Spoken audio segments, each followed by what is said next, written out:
And then when it fails, they feel like it all falls on them. But what if they rewound a little bit and earlier on included everybody in the process and saying, look, this is what I'm going to do, and this is the best I can do, and we're all part of it. I'm the leader, I'll still take it, but Chad, do you have an idea of how I could do it better?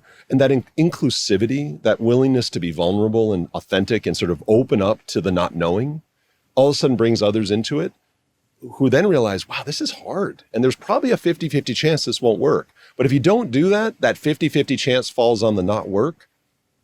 They just assume it was easy and you got to the outcome that failed. It must be on you. When in reality, if you brought them in earlier, one, it's more fun. You feel supported and cared for, but also they're aware of the risk profile and they know that it was going to be hard. So I wonder if just rewinding earlier on everything you do to include people in the process. Does that make sense? It does. Yeah. I like that answer. I think even unpacking that more, executives sometimes have, one would call it like trust issues sometimes on who their circle is and who they bring into certain big decisions that could be career defining, organization defining.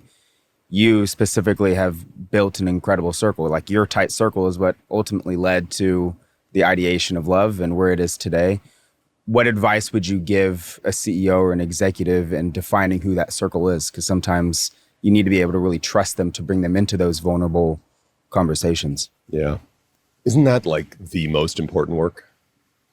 Not sometimes just for CEOs, work, yeah. And sometimes the hardest ones, Matt. Like if you feel alone, which you do a lot as a leader, that's the insight. Like, why do you feel that way? Like, and how can you alleviate that inherent structural loneliness that is being the leader of an organization by starting to weave a community of support and authentic trust and love around you?